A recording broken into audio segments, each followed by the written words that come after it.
Buenos días a todos. Nuevamente un gusto tenerlos con nosotros aquí. Y vamos a empezar viendo lo que les había dicho el otro día, el martes pasado, que era, voy a compartir pantalla para, a ver si encontramos aquí. Voy a trabajar con este texto. No sé, ¿lo ven ustedes? Son diapositivas Sí, y prefiero ese. ¿se ve bien? Sí, sí, sí. Correcto. Estas diapositivas corresponden al primer punto del programa que está trabajado en el libro desde la página primera hasta la página 32 más o menos. Sería una especie de introducción al curso lo que tenemos aquí. Les pido por favor que tengan a mano el libro también porque lo vamos a usar. Pero la primera situación está dada a través de esto, de la experiencia. La primera diapositiva dice de la experiencia clásica a la Edad Media, que es uno de los temas que se plantean en el libro, definitivamente, ¿no? Entonces acá tenemos nosotros que aparece en primer lugar Esquilo, que es el creador de la tragedia, como siempre a través de las, ¿cómo les diré? A través de los grandes olvidos de la historia, parece que hay alguien anterior a Esquilo, les dije yo, que se llamaba Tespis, que fue el primero en trabajar tragedia, fue actor, fue director, pero completamente olvidado. Esos egoísmos del destino, ¿no? Pero en realidad el primero que aparece es Esquilo, el creador de la tragedia. A Esquilo se le atribuyen más o menos, no se puede decir cuántas exactamente, pero de él, de Esquilo, se conservan solamente 7 tragedias, igual que de Sófocles, 7. Las demás tragedias se perdieron en el tiempo y Esquilo escribía sus obras integradas a trilogías. Entonces, Esquilo tenía Esquilo logra su desarrollo a través de trilogías y solo se conserva una trilogía que es parte de lo que vamos a estudiar, que se llama la Orestíada. Esa es la Orestíada de Esquilo, es la trilogía que se conserva y a él se le considera el creador de la tragedia. Les decía que hay 7 tragedias conservadas. De las 7 tragedias que se conservan, la crítica literaria ha logrado rescatar cuáles son las otras. Pónganse ustedes, hay otra que es Prometeo encadenado. Se ha logrado rescatar que hay 2 tragedias más, pero que ya no existen, que ya no están, que son Prometeo liberado y Prometeo portador del fuego, y así sucesivamente de cada una de las cuatro tragedias que hay, aparte de la Orestíada, que son 3, se puede conocer cuáles fueron las otras tragedias. Y hay otras tragedias de Esquilo que se conocen, que se supone que él escribió sobre el tema, el famoso tema de Agamenón, por ejemplo. Se supone que él ha escrito sobre Agamenón, bueno, escribe una tragedia que se llama Agamenón, pero sobre sobre Agamenón no, sobre otros personajes que ha escrito Esquilo. Y bueno, de todas formas, él es el creador de la tragedia, según se determina, porque es el que le da la forma trágica al planteamiento. Sófocles es el creador de personajes con perfil diferente. Sófocles perfecciona la tragedia, hay un avance, son prácticamente simultáneos los 3 o contemporáneos, ¿no? De tal manera que Esquilo es el mayor, Sófocles es el que le sigue en edad y Eurípides es el menor. Algún crítico menciona algo que todo el mundo dice, ¿no? Que es que cuando se llevó a cabo la batalla de Salamina, en donde los griegos derrotan a los persas, en la batalla estaba combatiendo Esquilo, ya era un hombre, es adulto ya. Sófocles dirigía los coros que cantaban al triunfo en Salamina y Eurípides nacía en una isla cercana. Entonces vean la relación de edad que se puede dar a través de estos 3 elementos. Esquilo es el hombre, que tendría en ese momento unos 30, 35 años, Sófocles 20 y Eurípides era un niño recién nacido.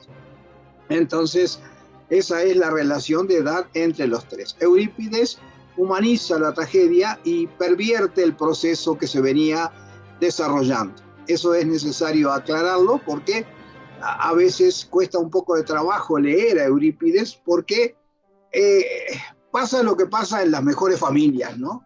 Esquilo logra la perfección creando la tragedia. Sófocles la perfecciona, crea otro personaje, etc. Después lo veremos. Y Eurípides retoma a los modelos, Esquilo y Sófocles, pero no plantea el mismo esquema trágico que los anteriores. Entonces Eurípides lleva a cabo un proceso de humanización de la tragedia, a la cual veía muy cruel, y se mueve en un esquema de escepticismo hacia los dioses. Eso es lo que importa marcar acá.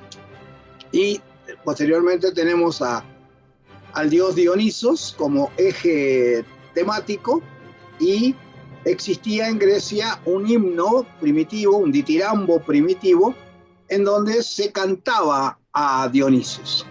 Y del ditirambo primitivo, de ahí nacerá la tragedia.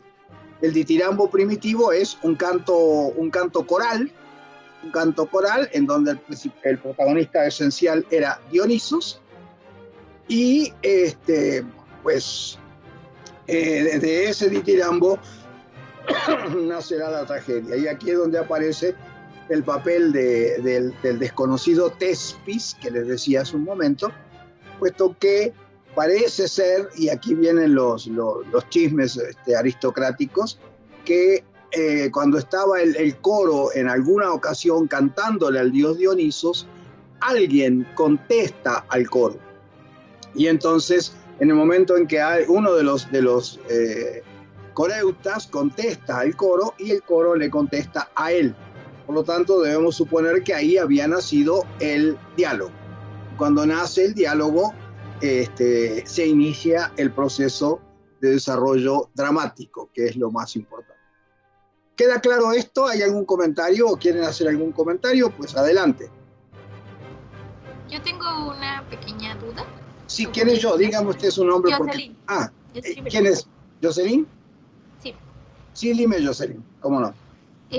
Habla sobre que Sófocles es el creador de personajes con perfil diferente. ¿A esto como a qué se refiere en específico? ¿A que ya hay una mayor variedad de personajes en sí?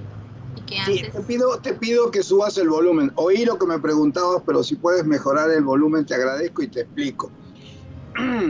Sófocles, mira, lo que sucede es que el proceso es muy complejo, pero te lo puedo explicar en pocas palabras y después lo retomamos. Esquilo tenía ante él un esquema de la tragedia que había heredado de la tradición.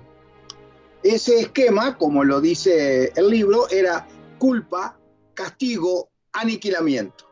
El esquema estaba muy claro, es decir, para Esquilo era la culpa corresponde a la primera generación, el castigo corresponde a la segunda generación, que se lleva de gratis el castigo por haber pecado su padre, y el aniquilamiento de la familia viene en la tercera generación. De tal manera que el esquema que hereda Esquilo era, ¿te das cuenta, Jocelyn? Realmente cruel, brutal. Entonces Esquilo cambia ese esquema, no le parece adecuado, y entonces crea el esquema de culpa, castigo y salvación, que es lo que hace Esquilo, ¿no? Entonces, los personajes de Esquilo tienen un proceso en el cual que la primera generación corresponde a la culpa. En el caso del Agamenón que vamos a estudiar, Atreo es el padre de Agamenón, a él corresponde la culpa, a Atreo. Después, en la segunda generación aparece Orestes, perdón, la segunda generación aparece, la primera generación aparece Agamenón, que es el que va a ser castigado por los pecados de Atreo. Y en la tercera generación aparece Orestes, que es el que va a ser perdonado a nivel familiar y a nivel general por los dioses, ¿no? Este esquema fue retomado por Esquilo. Por lo tanto, acá tenemos tres procesos. El primero es la tradición, culpa, castigo, aniquilamiento. El segundo, el que toma Esquilo, culpa, castigo, salvación. Y el tercero, curiosamente, Sófocles considera que Esquilo fue demasiado conciliador con el destino y con los personajes y todo eso, y entonces Sófocles en algunos momentos, no en todos, regresa al viejo esquema de culpa, castigo, aniquilamiento. Es el caso de Edipo. Edipo es el que recibe la culpa de su padre. Edipo es el castigado y sus hijos, Antígona, Ismena, Teocles, etc., van a ser castigados también. Y entonces los personajes de Sófocles son mucho más realizados que los de Esquilo. Esquilo no llega a la perfección en sus personajes. Esquilo logra ver cómo debe ser el modelo de la tragedia y lo crea y ahí está. Pero Sófocles lo que hace es trabajar con mucho mayor profundidad a los personajes. ¿Sí, Jocelyn? ¿Te aclara algo esto? Sí, muchas gracias. Sí, lo vamos a seguir viendo después, ¿no? No hay problema al respecto. ¿Alguien más tiene dudas? Pregunten, por favor.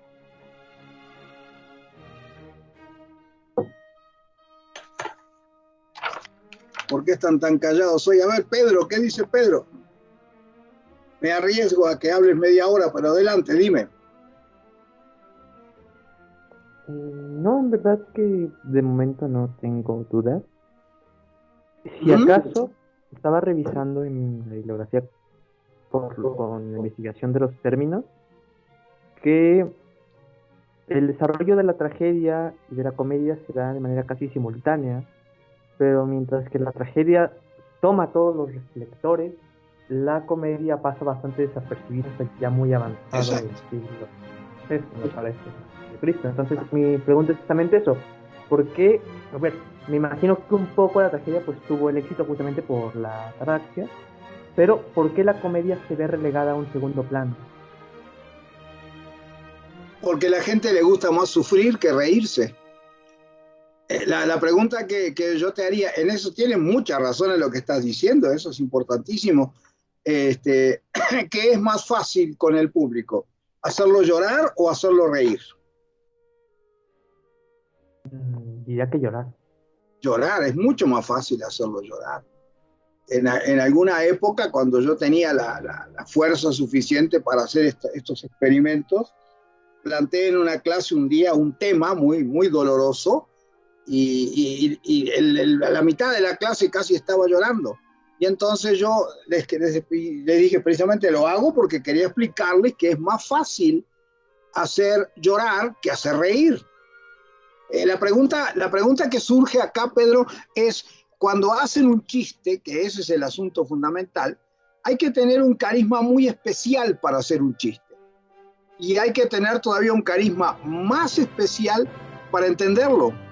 La mayoría cuando te hacen un chiste se queda mirándote con cara de bobo, como diciendo, y en cambio en la tragedia todo es mucho más desarrollado y perfecto. Lamentablemente nosotros en México estamos viviendo una tragedia real.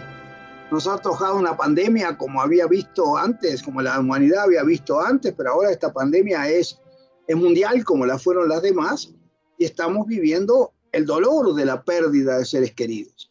Y eso es lo que involucra el concepto radical del término tragedia. Ahora, la tragedia surge del ditirambo primitivo, que tenía como patrón de referencia a Dionisos. Y la comedia surge de unas procesiones que se hacían en relación con el mismo tema y en donde la gente iba cantando, iba diciendo anécdotas, cosas chuscas, y de ahí es donde van a hacer la comedia. ¿Por qué tiene menos prestigio? Por lo que pasa siempre, ¿no? Porque hay ejes temáticos que son mucho más representativos e impactan más, y hay otros ejes temáticos que son menos representativos. Ahí estaría la razón de la gran diferencia entre tragedia y comedia, ¿no? A mí me gusta mucho la comedia y lamentablemente no voy a estar con ustedes cuando den comedia el semestre que viene, porque yo no doy esa materia, pero es una materia interesantísima porque viene a complementar, les van a decir cuando el maestro les dé la clase, lo que se había dado en tragedia, ¿no? Pero bueno, no sé si eso responde a tu pregunta, Pedro, pero es interesantísimo lo que me acabas de decir porque marca la pauta de referencia. ¿Sí? Sí, profe. Gracias. ¿De acuerdo? Bueno, correcto. Entonces acá puse yo de Grecia a Roma, es decir, el teatro empieza en Grecia mediante las manifestaciones que hemos dicho, llegando hasta Eurípides. Después hablaremos de Eurípides. Eurípides es muy controvertido.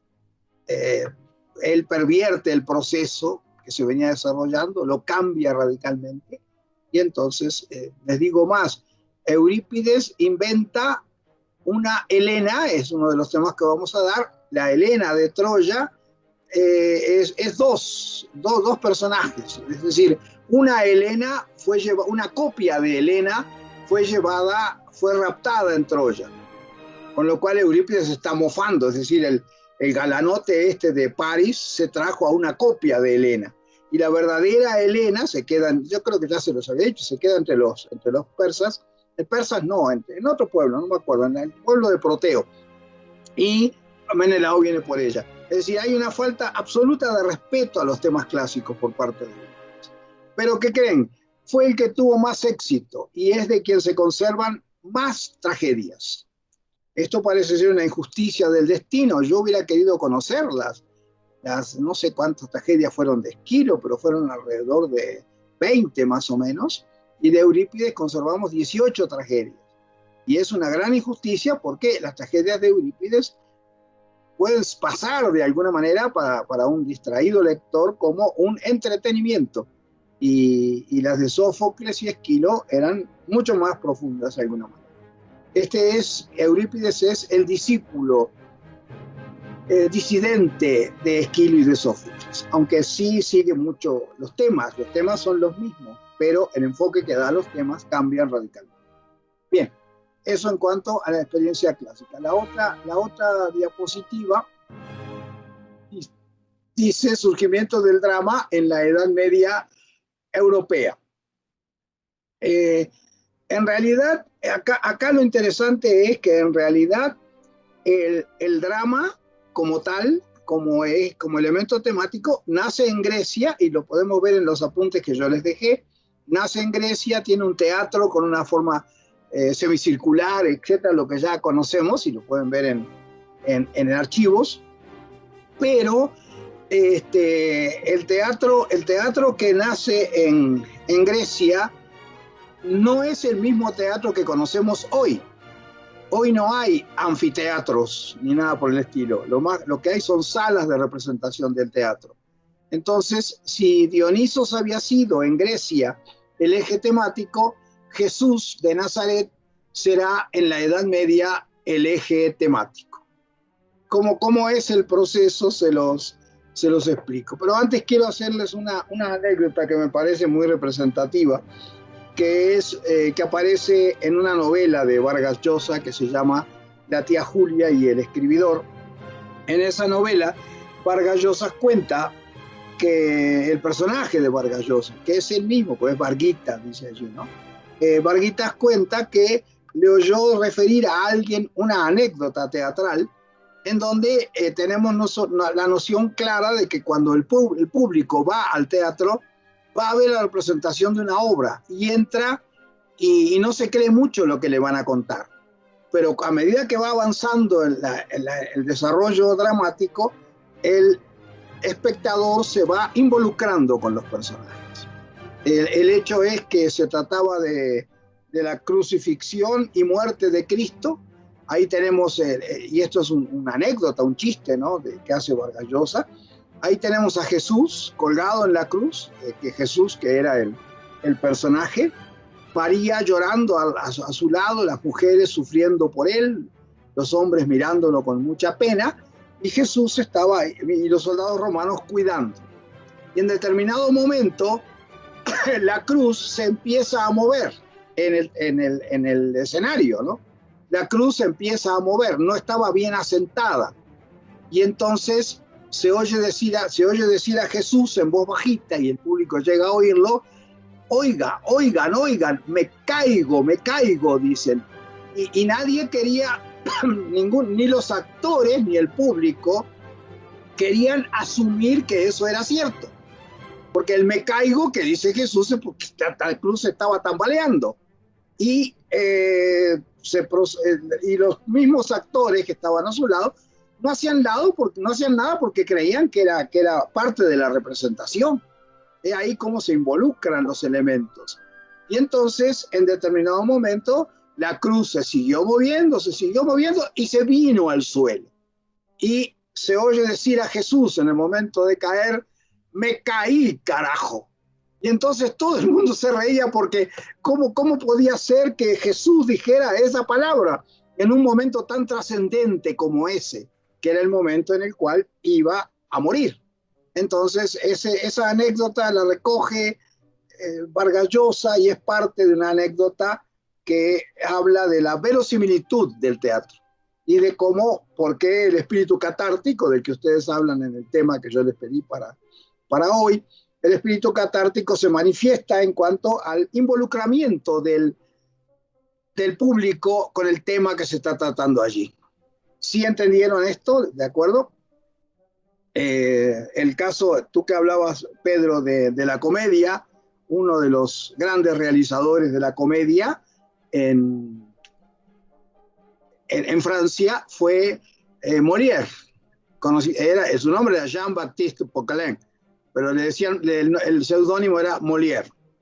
Entonces, Molière tiene escenas en su teatro altamente representativas, ¿no? Por ejemplo, y que muestran también cómo el teatro poco a poco se estaba acercando a la gente, que es una de las opciones más modernas del teatro, ¿no? Hablar con el público. Hay un momento en que a Lavaro le han robado, a Harpagon, le han robado el dinero, y entonces se enfrenta con su público y le dice: ¿ustedes no saben quién me ha robado el dinero? Y el público lo mira un poco asombrado, ¿no? Como diciendo a nosotros. Y en la primera fila del público estaban una cantidad de personas, eran los nobles de aquel momento, los aristócratas, los políticos encumbrados de hoy, vestidos con túnicas blancas. Y entonces el personaje inicia un monólogo con el público, intentando que ellos hablen, pero no hablan. Y entonces ahí es cuando dice: yo sé que ustedes me han robado, dice el viejo, dice Harpagon, sé que ustedes me han robado.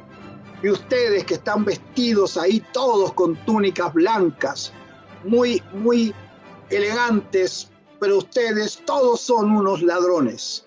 Fíjese, el chiste que se estaba diciendo era: todos son unos ladrones. ¿Y qué hace el público en ese momento? Pues se ríe, como diciendo... es lo de siempre, ¿no? Si a ti te dicen en broma: eres un ladrón, y realmente lo eres, pero no te lo están diciendo para denunciarte, sino para subrayarlo, entonces el público ríe. Y Molière había intentado el primer contacto, ¿no? Que no lo había hecho Molière primero lo había hecho Plauto en la comedia romana. Entonces, Pedro, con esto te doy una idea de cómo se manejaba el tema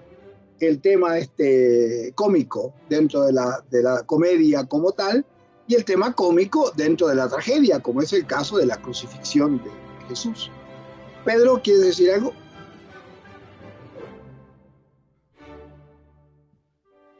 No, profe, de momento no. De acuerdo, entonces, ¿cuál es el proceso del teatro? Se los doy rápidamente. El proceso del nacimiento del teatro en la Edad Media es: primero, el altar mayor. Las primeras representaciones no son representaciones, sino que es lo que inclusive ustedes, si van a una iglesia católica hoy, pueden ver. Es en el altar mayor de la iglesia católica, en Semana Santa, y el recuerdo de la pasión y muerte de Cristo. Se leían los textos evangélicos en donde aparecía la figura de Jesús, y en determinado momento a un sacerdote de estos que a veces piensan, que se le ocurre que en lugar de leer el pasaje en el que Jesús aparecía azotado, se le ocurre representar la vida de Jesús, y entonces hace que su sacristán se vista como Jesús, le pone una corona de espinas, hacen que otro le venga pegando, etc. Y entonces, en medio de la lectura del Evangelio, por atrás del sacerdote pasa Jesús cargando su cruz y el otro dándole como en bolsa, ¿no? Al actor como tal. Eso es un poco la representación. Yo me siento mal. ¿Saben por qué? Porque esto de hablar al vacío, no sé, ¿me están escuchando? ¿Están de acuerdo conmigo? ¿Les gusta lo que estoy diciendo o es algo estúpido? Díganme ustedes, por favor. Diga alguien que quiera hablar o decir algo, porque si no, es lo mismo de siempre, ¿no? La cuestión virtual es complicadísima, díganme.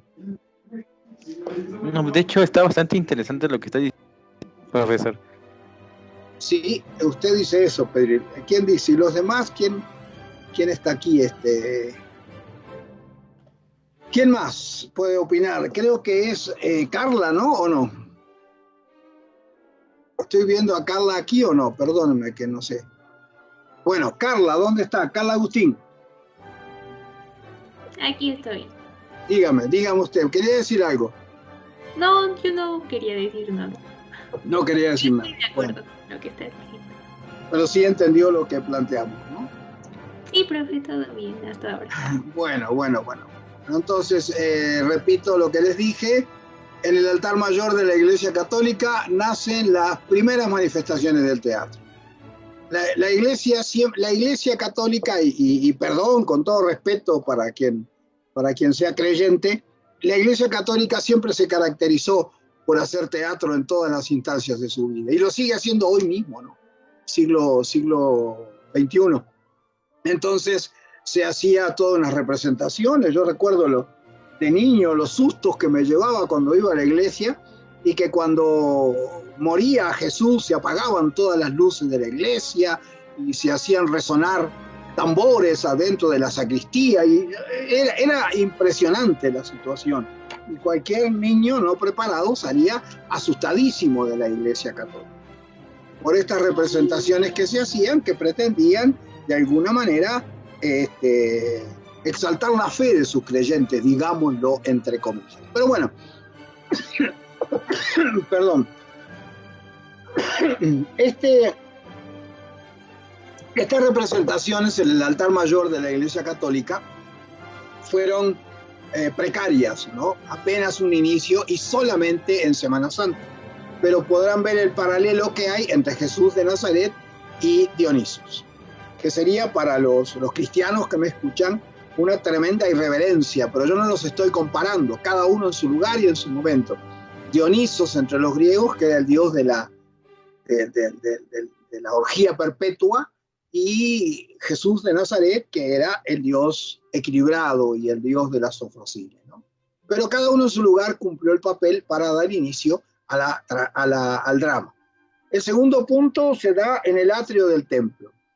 Algún iluminado de los hombres de iglesia decidieron que esas representaciones que se hacían en Semana Santa, cuando pasaba el sacristán castigado por otro, se podían hacer mejor en el atrio del templo. Entonces, en el atrio del templo continúa desarrollándose el tema mesiánico, es decir, en el atrio del templo continúa desarrollándose el tema que tiene como eje a Jesús de Nazaret, el cual poco a poco va dando lugar a otras representaciones. Como en todo proceso se madura, ¿no? Entonces hay un momento en el cual se cansan un poco de que siempre sea lo de Jesús, y entonces comienzan en el atrio del templo la dramatización de las vidas de los santos, como dice acá. Pero posteriormente, no conformes con representar las vidas de los santos, empiezan a representar también en el mismo atrio del templo las vidas de los santos, pero cuando los santos no eran tan santos. Es decir, cuando los santos no eran castos y puros como aparecen ante la mente popular, sino cuando los santos eran pecadores. Entonces ahí da lugar a que el teatro tenga un mayor empuje, una mayor realidad, por decirlo así, porque la imagen del santo es a veces muy escurridiza. Pero entonces, ¿qué sucede con la iglesia? la iglesia dice, eso no se puede hacer en la iglesia, y aunque sea el atrio afuera de la iglesia, tampoco se puede hacer. Entonces los expulsan del atrio del templo. Y esa es la historia del teatro medieval. Expulsados del atrio del templo, pasan a la plaza pública. Y en la plaza pública, qué curioso, miren algo interesantísimo. En la plaza pública se sigue representando la vida de Jesús igual, para respetar la tradición. Pero van cambiando hacia otros temas, no ya solamente la vida de los santos, sino otros temas que se van creando en su momento.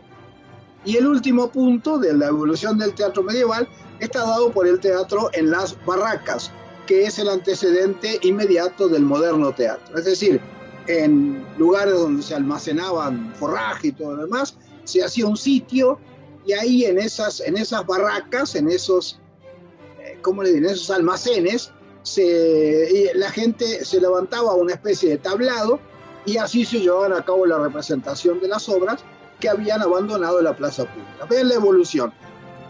Nacen adentro de la iglesia, en el altar mayor, pasan al atrio, del atrio cruzan la calle y van a la plaza pública, y de la plaza pública se trasladan a las barracas. Así nace el teatro medieval. Esto es muy importante que lo recuerden. Ustedes tienen las diapositivas, las pueden ir tomando, captando o algo para recordar lo que estamos hablando. Si no, ¿por qué? Díganme. Sí, profe. Sí, Laura, sí, Jocelyn. Ustedes me hacen sentir que estoy vivo. Por suerte, gracias. No se preocupe. Sí, porque si no, bueno, no importa, está bien, de acuerdo. Profesor, Sí, dígame. Pedro quería hablar desde hace rato, pero creo que no pudo ver que tenía la mano levantada. No, es que no veo las manos, porque como estoy viendo una diapositiva, ya no veo nada. Tienen que hablar. Dime, Laura, dime.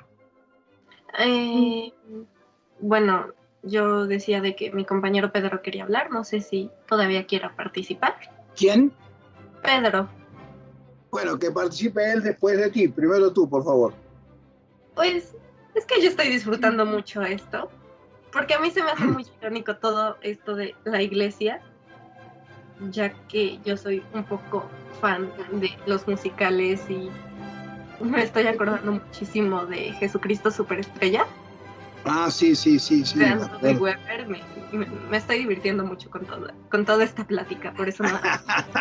Sí, está bien, con eso me devuelves la confianza en el género humano, porque sí, muchas veces uno habla de estas cosas y nos miran como diciendo, ¿qué está hablando de tonto, no?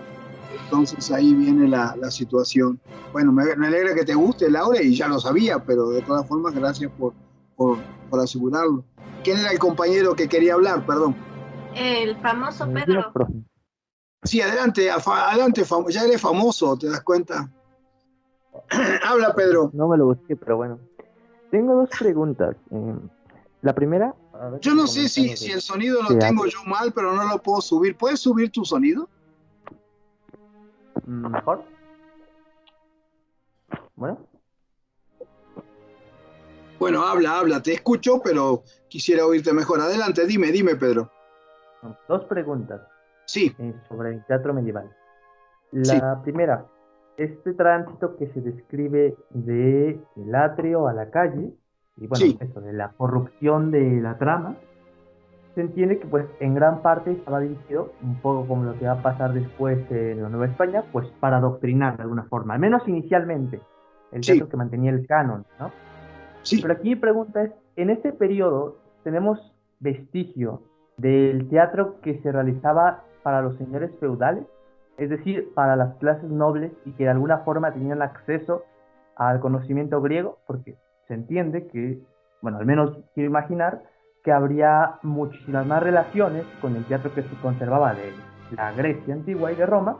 Sí. Y no se limitaría a la mera imitación del mito de la Semana Santa que se les daría al vulgo corriente. Esa es mi primera pregunta. Si quedan obras que fueran de un carácter que demandara cierto... Sí, mira, lo que sucede es que paralelamente con todo lo que estamos diciendo, surgen en este momento, en la Edad Media, los juglares, que hacían verdaderas representaciones. Y ellos eran los que iban a los castillos feudales a hacer la representación, distintas representaciones, y ponían a los señores feudales en el conocimiento de otros temas que no estaban planteados en el teatro medieval. Pero sí tienes razón, estaban integrados a través de lo que se llama juglar. El juglar primero, el trovador después, pero sobre todo el juglar eran los que planteaban temas que eran presentados directamente ante el señor feudal. Este tipo de teatro medieval es para el pueblo, es para el populacho, que queda claro, vamos a decirlo así un poco en broma. No es para los nobles ni para los aristócratas, ellos no iban al teatro, les parecía una ofensa que los invitaran, pero el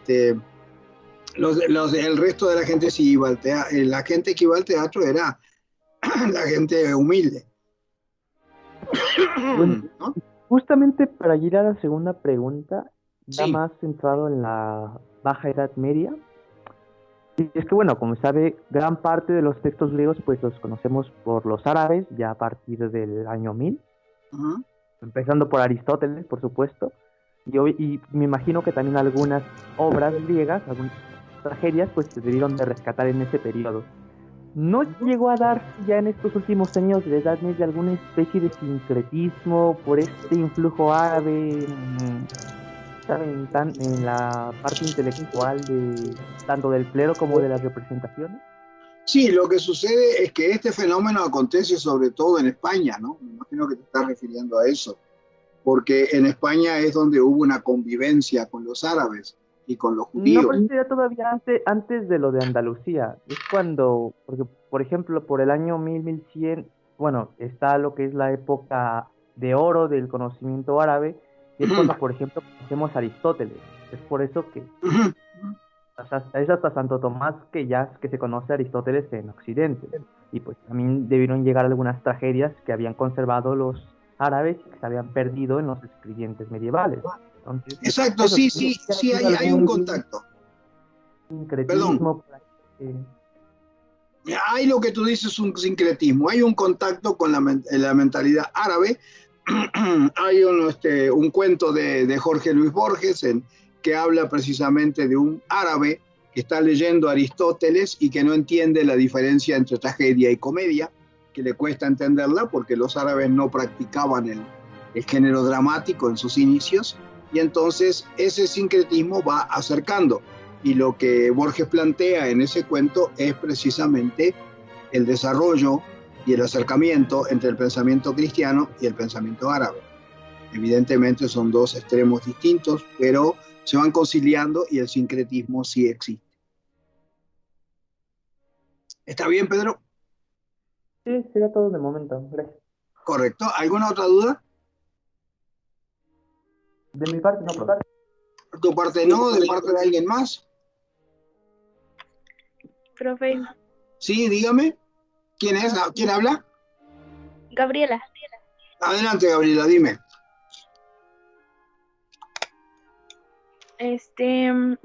usted dijo que el teatro que se hacía en Grecia y el teatro de la Edad Media no eran iguales.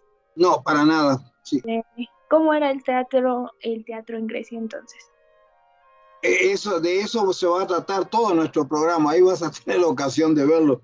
El teatro en Grecia era una representación, primero, que se llevaba a cabo en un anfiteatro, que ya no existen en la cultura actual, y el enfoque de los temas estaba directamente relacionado con la mitología, con la religión griega. ¿No? Entonces ahí podrás ver, cuando estudiemos para la próxima clase a Esquilo, a Sófocles, podrás ver cómo era el teatro griego como tal. ¿Sí? Sí, profe, gracias. Sí, Gabriela, a tus órdenes. Gracias por tu pregunta. Bien, en la Edad Media aparece una obra que ha de ser proverbial, que todos deben conocer, que se llama La Celestina.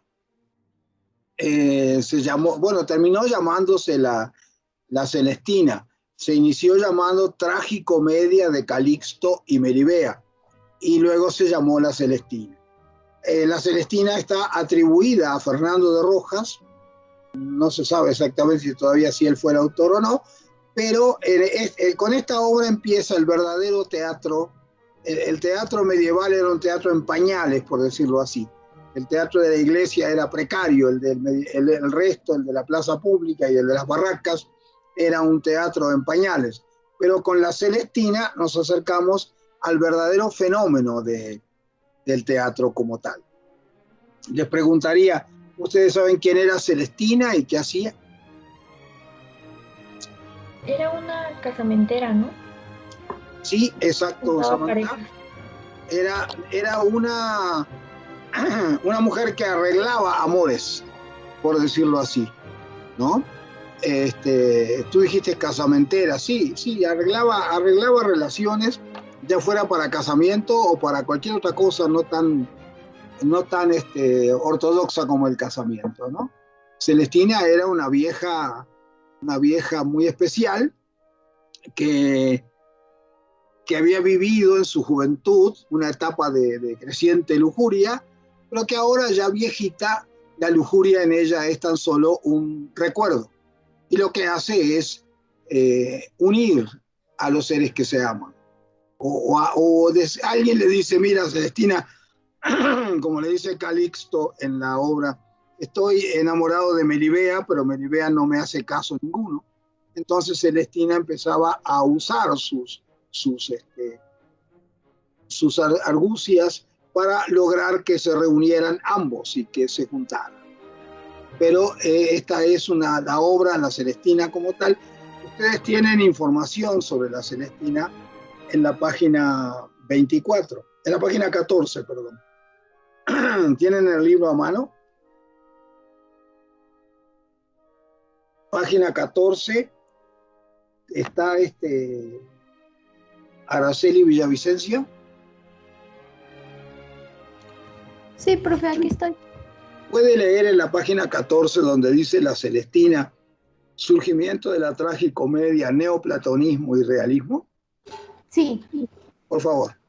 Lo que aquellos hombres de la Edad Media tardía no pudieron llevar a cabo, es decir, el perfeccionamiento en el manejo de los personajes, la madurez del teatro, la espléndida versatilidad del drama, lo ha de alcanzar una obra no esperada en el concierto universal de las letras. Me refiero a la Celestina, atribuido a Fernando de Rojas. Aquí es donde el drama, desde el ángulo de una tragicomedia, alcanza su verdadera realización, al menos en cuanto a lo que podía esperarse en ese momento, y anuncia, esto es lo más importante, a los hombres de los siglos de oro que, desde la representación escénica, quebrarán una lanza en favor de la verdadera realización artística. Me atrevo a sostener que esta tragicomedia simboliza la iniciación del verdadero drama español y consigue que la voz del hombre de pueblo empiece a escucharse por fin.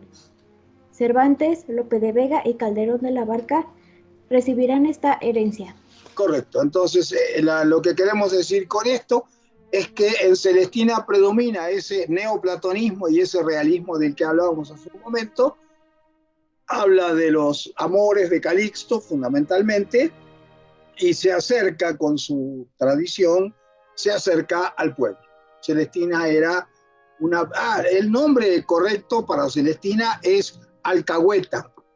No sé si han oído la expresión, anótenla por ahí si no la han oído.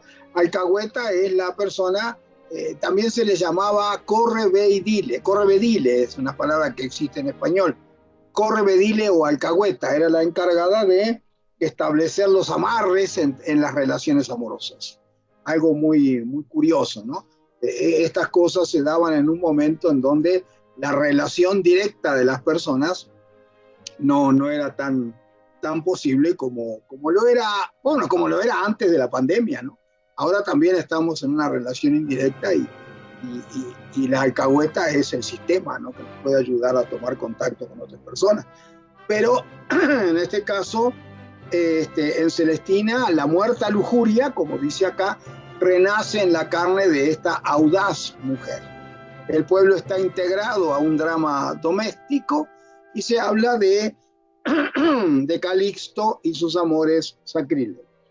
Calixto está enamorado de Melibea, Melibea no le hace caso y él por todos los medios intenta conquistarla y la conquista gracias a la intervención de Celestina. Eso es dicho de una manera muy, muy sucinta, ¿no? Pero es lo que sucede en la Celestina de Fernando de Rojas. Tengo una duda. Dígame, sí. Justamente del libro de la página 15, siguiendo con la Celestina. ¿Cómo, la perdón? Tengo una duda del libro de la página 15, siguiendo con la Celestina. Sí. La primera línea dice: en la Celestina reaparece la figura del pícaro. Y bueno, al menos de lo que sé, pues esta noción del pícaro es, a menos a mi gusto, un poco tan hispánica. Entonces, si reaparece, pues eso, mi pregunta es: ¿en dónde aparece por primera vez la figura del pícaro? Y pues eso, ¿qué conlleva que vuelva a reaparecer? ¿O cuáles son las causas para que en primer punto desapareciera? ¿Tú sabes lo que es un pícaro? Me doy una idea, pero no sabes cómo definirlo, en verdad.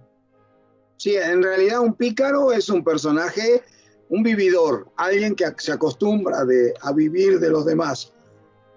Y las primeras manifestaciones del pícaro aparecen en textos medievales que hoy no sé, que hoy se conocen algunos fragmentos de esos textos medievales.